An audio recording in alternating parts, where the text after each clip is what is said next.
छठ माता की कहानी। एक बार एक बूढ़ी माँ अपने बेटे, बहू तथा पोते के साथ रहती थी। बूढ़ी माँ के घर में किसी चीज की कोई कमी नहीं थी।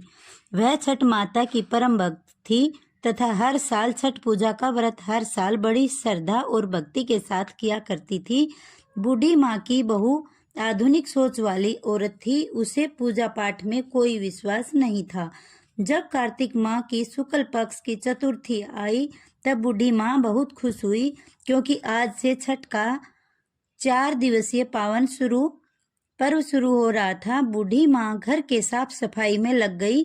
उसने अपने बेटे को आम की लकड़ी तथा पूजा की सभी सामग्री लाने के लिए बाजार भेज दिया। बूढ़ी माँ ने अपने बेटे को सलामती के लिए छठ का व्रत किया। बूढ़ी माँ ने अपनी बहू से भी छठ माता का व्रत करने के लिए कहा।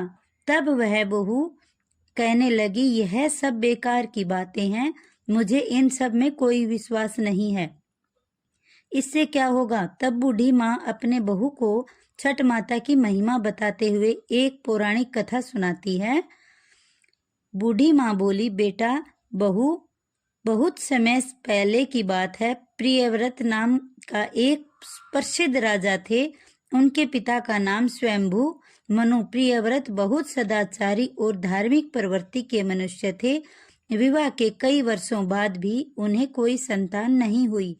तब ऋषि कश्यप जी ने उन्हें पुत्रेष्ट यज्ञ करवाने की सलाह दी। राजा प्रियव्रत ने पूरे विधि विधान के साथ पुत्रेष्ट यज्ञ का अनुष्ठान किया। पुत्रेष्ट यज्ञ के प्रभाव से प्रियव्रत की पत्नी ने स्वर्ण के समान प्रभाव वाले एक सुंदर पुत्र को जन्म दिया, परंतु वह पुत्र मरा हुआ पैदा हुआ। राजा प्रियव्रत उसके मृत बालक को लेकर शमशान में गए और उस एकांत भूमि में पुत्र को छाती से चिपक कर रोने लगे। इतने में उन्हें वहां एक दिव्य विमान दिखाई पड़ा। शुद्ध स्फटिक मणि के समान चमकने वाला वह विमान अमूल्य रत्नों से बना था। उस विमान पर बैठी हुई मन को मुग्ध करने वाली एक परम सुंदरी देवी को राजा प्रियव्रत ने देखा। उन्हें सामने विराजमान देखकर राजा ने बालक को भूमि पर रख दिया और बड़े आदर के साथ उनकी पूजा और स्तुति की। वह देवी स्कंद भगवान की पत्नी षष्ठी देवी थी। उनका शांत विग्रह ग्रीष्मकालीन सूर्य के समान चमचमा रहा था। उन्हें प्रसन्न देखकर राजा ने पूछा, हे देवी, तुम कौन हो। महाराज प्रियव्रत की बात सुनकर देवी उनसे कहने लगी, राजन, भगवती मूल प्रकृति के छठे अंश से प्रकट हुई देवी षष्ठी हूँ और इस संसार में छठ माता के नाम से प्रसिद्ध हूँ। इस प्रकार कहकर छठ माता ने उस बालक को उठा लिया और अपने प्रभाव से उसे पुनः जीवित कर दिया। अब राजा ने देखा तो स्वर्ण के समान प्रभाव वाला वह बालक हंस रहा था। अभी महाराज प्रियव्रत उस बालक की ओर देख ही रहे थे कि माता उस बालक को लेकर आकाश में जाने को तैयार हो गई। यह देख राजा के कंठ, ओष्ठ और तालु सूख गए। उन्होंने माता की स्तुति की। तब प्रसन्न हुई माता ने कहा, तुम सर्वत्र प्रकृति यानी सूर्य, जल, वायु की पूजा कराओ और स्वयं भी करो। प्रकृति की आराधना से तुम और समस्त संसार वर्ष भर सुखी, स्वस्थ और निरोगी होंगे और दीर्घायु प्राप्त करेंगे। तब राजा प्रियव्रत ने सूर्य, उषा, जल, वायु और छठ माता का व्रत किया और पूजा की, जिससे प्रसन्न होकर छठ माता ने राजा को उनके यहाँ पुत्र दे दिया। तब से कार्तिक शुक्ल पक्ष के षष्ठी के अवसर पर सूर्य, उषा, प्रकृति, जल, वायु और छठी माता की पूजा की जाने लगी। तब बूढ़ी माँ ने बेटे से कहा, बेटे, छठ माता की महिमा तो ऐसी ही है कि स्वयं भगवान श्री राम तथा सीता माता ने भी छठ का व्रत करके भगवान सूर्यदेव को आशीर्वाद प्राप्त किया था। महाभारत काल में दानवीर कर्ण और पांडव भी महाभारत के समय में छठ का व्रत किया करते थे। यह सब सुनकर वह आधुनिक वाली बहू बोली, यह सब मनगढ़ंत कहानी है, मैं इन पर विश्वास नहीं करती। यह सुनकर बूढ़ी माँ छठ माता से क्षमा मांगने लगी और बहू को फिर से समझाने की कोशिश करती कि बेटी, हजारों साल से चली आ रही इस परंपरा का मजाक मत उड़ाओ, तथा तुम भी मेरे पोते की दीर्घायु के लिए छठ माता का पूजन करो। बूढ़ी माँ की बात को सुनकर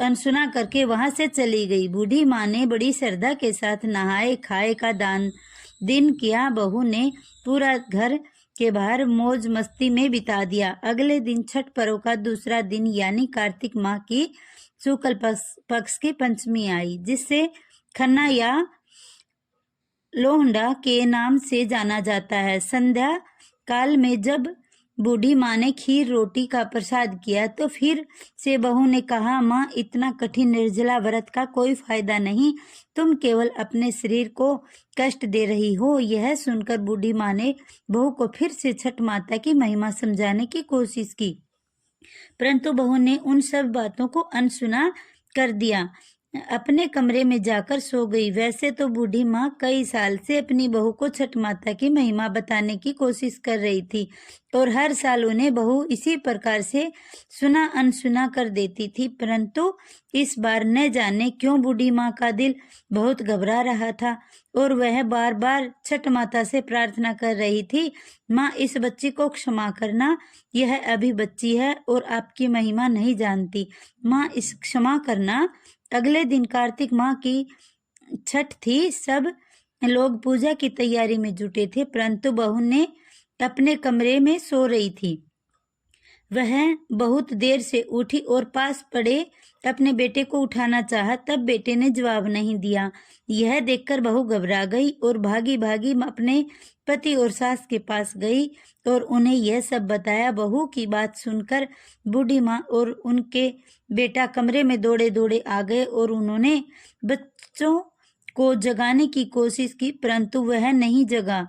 फिर वह तीनों बच्चों को लेकर अस्पताल गए। डॉक्टर ने बच्चे की जांच की और देखा कि बालक की तो सांसें ही रुकी हुई हैं। डॉक्टर यह देखकर हैरान हो गए कि इतना छोटा बालक जो बिल्कुल स्वस्थ था ऐसे कैसे जा सकता है, परंतु विधि का विधान और प्रकृति का नियम कहकर डॉक्टर ने अपने हाथ खड़े कर दिए। तब बच्चे के माँ बाप तथा दादी रोते बिलखते बच्चों को लेकर अस्पताल से बाहर आ गए। बूढ़ी माँ का दिल तो पहले से ही घबरा रहा था। पोते की सांसें चल जाने पर बूढ़ी माँ के जुबान पर केवल यही शब्द थे, हे छठ माता, क्षमा कर दे, मेरे पोते के शरीर में सांस भर दे।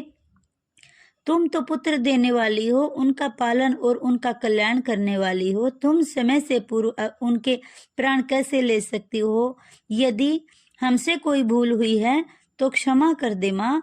इस समय कहीं से कोई अनजान औरत वहां आ गई और बूढ़ी माँ की बहू से कहने लगी कि छठी मैया किसी के भी ऐसे में प्राण नहीं लेती, तुमने अवश्य ही कुछ ऐसी भूल की है जिससे माता बहुत नाराज हो गई।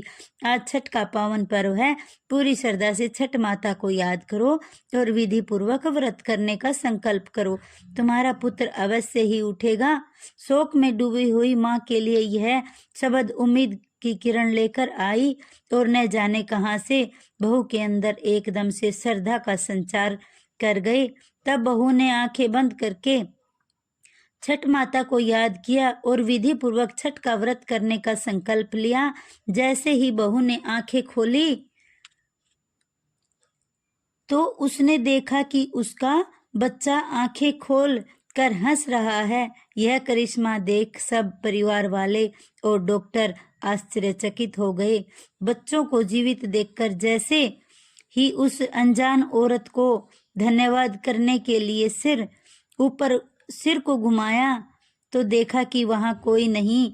वह समझ गई क्यों साक्षात छठ माता ही थी जो उसे स्वयं इस व्रत की महिमा का ज्ञान करने के आई। उसके बाद बहू ने बूढ़ी माँ के साथ मिलकर पूरी श्रद्धा से पूजा की तैयारी की और शाम को घाट पर जाकर सूर्य देव की संध्या अर्घ और अगले दिन उषा अर्घ दिया। हे छठ माता, जैसे आपने अनजान बनकर बूढ़ी माँ के पोते की रक्षा की वैसे सबके पोते की रक्षा करना। दोस्तों, अगर यह धार्मिक कहानी आपको पसंद आती है तो वीडियो को लाइक करके एक प्यारा सा कमेंट जरूर करें और इस वीडियो को ज़्यादा से ज़्यादा शेयर करके हमारे YouTube चैनल को सब्सक्राइब ज़रूर करें। धन्यवाद।